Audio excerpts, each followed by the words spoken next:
LCU. These three letters in today's date is the talk of the town. चारों तरफ internet पे discussions, fan theories, decoding. क्या किसी ने सोचा था कि किसी इंडियन मूवी के लिए इस लेवल पे ये सब किया जाएगा? And obviously the credit goes to Lokesh Kanagaraj for redefining the action genre in the way जो कि हम में से किसी ने नहीं सोचा था। And equal credit goes to the audience जिन्होंने इस फ्रेशनेस को वेलकम किया। अब जहां बात आती है फैन थ्योरीज और डिस्कशंस की, वहां पे टाइमलाइन इज वेरी क्रूशियल और कहीं ना कहीं एलसीयू की टाइमलाइन को लेकर थोड़ी बहुत कंफ्यूजन मैंने लोगों में देखी। इनफैक्ट अपनी लास्ट वीडियो में मैंने खुद भी एक गलती करी जहां मैंने कहा कि विक्रम साल 2022 में सेट है, लेकिन फिर कमेंट्स में कुछ लोगों ने आके मुझे करेक्ट किया और कहा कि विक्रम 2022 में नहीं 2019 में सेट है। So thank you for pointing out my mistake, but that doesn't mean कि मेरी रोलेक्स वाली थ्योरी गलत साबित होती है। इसके बारे में मैं भी आगे बात करूंगा। बाय द वे, अगर तुमने इससे पहले मेरी थ्योरीज वाली वीडियो के दोनों पार्ट नहीं देखे हैं तो आई वुड हाईली रेकमेंड कि इस वीडियो को देखने के बाद तुम उन दोनों को भी चेकआउट जरूर से करो, क्योंकि आज की इस वीडियो में तुम्हारा भाई एलसीयू की टाइमलाइन से रिलेटेड सारी कंफ्यूजन दूर कर देगा और तुम्हारे सामने प्लेट पे सजा के रख देगा one stop shop. And explain करूंगा एलसीयू की कंप्लीट टाइमलाइन, वो भी क्रोनोलॉजिकल ऑर्डर में। So stay tuned.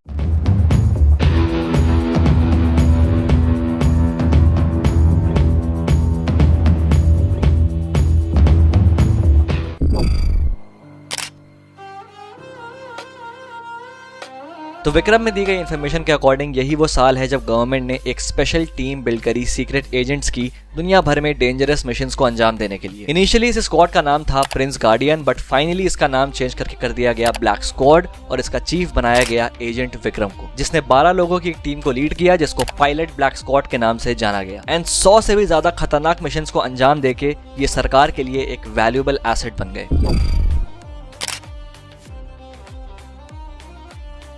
सक्सेसफुली अनगिनत मिशंस को अंजाम देने के बाद 1991 में ब्लैक स्क्वाड का एक मिशन फेल हो गया, जिसकी वजह से इंडियन गवर्नमेंट को अपने सोल्जर्स की जान गंवानी पड़ी। एंड फिर गवर्नमेंट ने डिसाइड किया कि ब्लैक स्क्वाड को कंप्लीटली टर्मिनेट कर दिया जाए। एंड सिर्फ एजेंट्स ही नहीं बल्कि उनकी फैमिलीज को भी एलिमिनेट कर दिया जाए, कोई भी प्रूफ ना रहे उनके एग्जिस्टेंस का। एंड ये टर्मिनेशन एक हद तक सक्सेसफुल भी रहा और ब्लैक स्क्वाड के टीम मेंबर्स को एलिमिनेट भी कर दिया गया, एक्सेप्ट फॉर 4 पीपल जो किसी तरीके से बच गए, और वो थे विक्रम, एजेंटीना, ओपिलियप्पन एंड लॉरेंस। और इसी के बाद से विक्रम ने अपनी खुद की आइडेंटिटी भी चेंज करके कर्नन कर ली और अपने बेटे को एक अनाथ आश्रम में बढ़ने के लिए छोड़ दिया।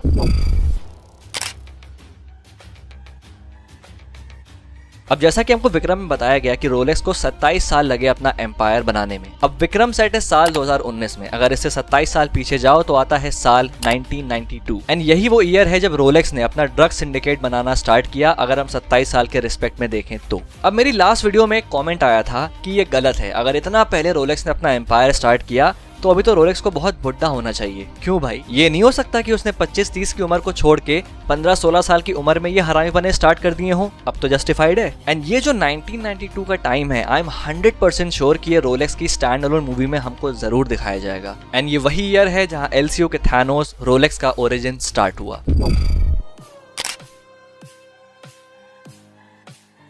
1999 वो साल है जब दास एंड को का खात्मा हुआ, क्योंकि हमको मूवी में साफ साफ बताया गया है कि 1999 में दास एंड को एक वेल स्टैब्लिश्ड एम्पायर था। तो इससे ये चीज तो क्लियर है कि दास एंड को का कमेंसमेंट कहीं ना कहीं 1999 से पहले से हुआ होगा। अब ऑब्वियसली इसका एग्जैक्ट टाइम हमको नहीं बताया गया, बट हो सकता है कि 1992 के बाद या फिर उससे पहले भी स्टार्ट हो चुका होगा। अब गौर करने वाली बात यह है कि दास एंड को एक टोबैको फैक्ट्री थी जो कि एंटनी दास ने स्टार्ट करी, अंटिल हैरल्ड दास कनाडा से वापस आया और उसने टोबैको फैक्ट्री को एज अ फ्रंट यूज करके ड्रग्स का बिजनेस स्टार्ट कर दिया। और उसने ये ड्रग्स वाला काम भी 1999 से कुछ साल पहले ही स्टार्ट किया। इसका मतलब इसी टाइम पीरियड में वो कनाडा से भी वापस लौटा होगा, which kind of strengthens the theory कि कनाडा में जिस ड्रग डीलर से वो मिला था वो एक्चुअली में रोलेक्स ही था। एंड इसी बिजनेस में जुड़ता है एंटनी का बेटा लियो, जो कि ग्राउंड लेवल पे इस बिजनेस की हैंडलिंग करता है। एंड फिर एंटनी, जिसका सुपरस्टिशन होता है कि नरबली देने से उसका बिजनेस और बेटर हो जाएगा, और ये पागलपन इस हद तक पहुंच जाता है कि वो अपनी खुद की बेटी को सैक्रिफाइस करने को रेडी हो जाता है। बट फिर इस चीज की वजह से उसका बेटा लियो उसके खिलाफ चला जाता है एंड देन दास एंड को की पूरी फैक्ट्री को आग लगा देता है। एंड इवेंचुअली एंटनी के हाथों शूट भी कर दिया जाता है, जहां सब लोग उसको फिलहाल मरा हुआ समझ लेते हैं। बट फिर इस फैक्ट्री के मैसेकर को किसी तरीके से सर्वाइव करके लियो अपनी आइडेंटिटी चेंज कर लेता है और पार्थिबन के नाम से एक नई जिंदगी शुरू कर देता है हिमाचल प्रदेश में।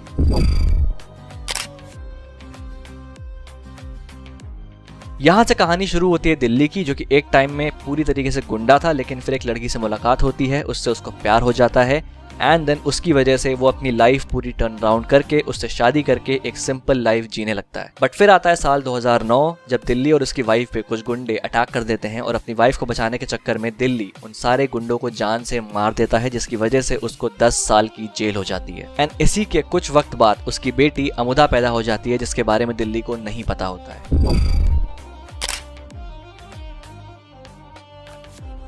फाइनली अपनी 10 साल की सजा काट के दिल्ली जेल से बाहर पैरोल पे आता है। एंड वहीं दूसरी तरफ रोलेक्स, जिसका एम्पायर अब बहुत बड़ा बन चुका है, उसका 900 किलो का कोकेन का कंसाइनमेंट इंस्पेक्टर बिजॉय और उसकी टीम कैप्चर कर लेती है, जिसकी वजह से रोलेक्स के लिए काम करने वाला अनबू सारे पुलिस वालों के ड्रिंक्स को पॉइजन कर देता है, जिससे सारे पुलिस वाले क्रिटिकल स्टेट में पहुंच जाते हैं। बचता है इंस्पेक्टर बिजॉय, जिसने अल्कोहल नहीं पी होती है, और अब उसको इन सारे पुलिस वालों को टाइम पे हॉस्पिटल पहुंचाना होगा, वरना ये सारे के सारे मर जाएंगे। लेकिन अपने टूटे हुए हाथ की वजह से बिजॉय ड्राइव नहीं कर सकता। एंड उसी स्पॉट पे एक जीप में उसको मिलता है दिल्ली, जिसको एक पुलिस ऑफिसर ने बस झड़स में अरेस्ट कर लिया था। एंड वो दिल्ली की हेल्प मांगता है कि वो इस लॉरी को चला के हॉस्पिटल तक ले जाए, जिसमें सारे इंटॉक्सिकेटेड ऑफिसर्स पड़े हुए हैं। एंड इसी के साथ दिल्ली पूरी तरीके से इस मामले में इन्वॉल्व हो जाता है। एंड साथ ही साथ एंड में रोलेक्स की गैंग का बैंड भी बजा देता है। एंड सब खत्म होने के बाद अपनी बेटी के साथ उत्तर प्रदेश निकल जाता है। एंड इसी के कुछ समय बाद रोलेक्स की गैंग बिजॉय और उसकी फैमिली को ढूंढ के बिजॉय की आंखों के सामने उसकी पूरी फैमिली को खत्म कर देती है। एंड इस पूरे इवेंट के पैरेलल एक दूसरी जगह एक नारकोटिक्स ऑफिसर प्रबंजन, जो कि विक्रम का बेटा है, उसको एरिथ्रोक्साइलम का एक कंसाइनमेंट मिलता है, वही रॉ सब्सटेंस जिससे कोकेन बनता है, जो कि सांथानम रोलेक्स तक पहुंचाने वाला था। लेकिन प्रबंजन इस पूरे रॉ सब्सटेंस को एक कंटेनर में छुपा देता है। एंड इवेंचुअली प्रबंजन को भी ऑफिसर जोसे पकड़ लेता है, जो कि पुलिस डिपार्टमेंट में सांथानम का खबरी होता है। एंड वो प्रबंजन को इंटरोगेट करते हैं एरिथ्रोक्साइलम की लोकेशन के लिए, बट प्रबंजन अपना मुंह नहीं खोलता। एंड सांथानम गुस्से में आके प्रबंजन को मार डालता है।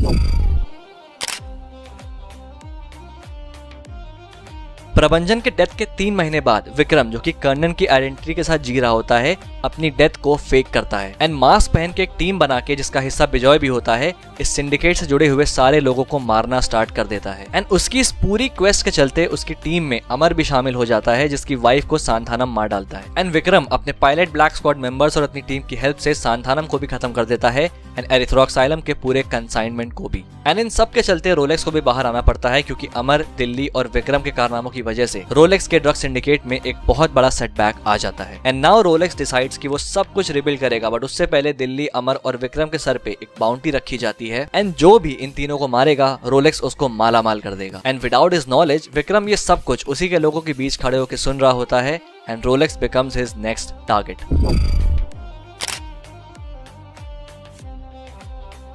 1999 के इंसिडेंट के बाद से लियो अब पार्थिबन बन के एक सिंपल लाइफ जी रहा होता है, but due to an act of violence उसका पास्ट उसको वापस ढूंढते हुए आ जाता है। एंड एंटनी और हैरल्ड, जो कि लियो को मरा हुआ समझ रहे थे, उनको पता चलता है कि लियो अब पार्थिबन बन के जी रहा है कहीं और। And then Parthiban goes through a lot of challenges to protect his family from his past. However Parthiban अपने खुद के पास्ट को किसी भी तरीके से सामने नहीं आने देता है। एंड एंड में एंटनी और हैरल्ड दोनों को मार के फाइनली दास एंड को की फैक्ट्री को भी कंप्लीटली तबाह कर देता है। एंड मैंने अपनी थ्योरी वाली वीडियो में बताया है कि कैसे इस हरकत की वजह से वो रोलेक्स के रेडार में आ गया है, उसके लिए उस वीडियो को चेकआउट कर लेना। एंड देन हम देखते हैं कि लियो को विक्रम कांटेक्ट करता है, जो कि अब एक नई टीम फॉर्म कर रहा है रोलेक्स से निपटने के लिए। एंड वो लियो को भी जानता है, एंड अपनी इस वॉर अगेंस्ट ड्रग्स में वो उसको भी शामिल होने के लिए इन्विटेशन देता है। तो ये थी एलसीयू की पूरी टाइमलाइन क्रोनोलॉजिकल ऑर्डर में।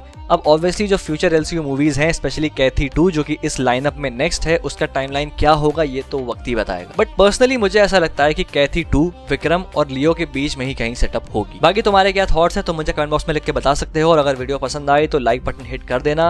और हाँ, जो पिछली 2 थ्योरीज वाली वीडियो बनाई है, अगर नहीं चेक करी है तो उसको चेकआउट कर लेना। Till then, this is a Pop Culture Nerd signing off. We'll see you guys in the next video.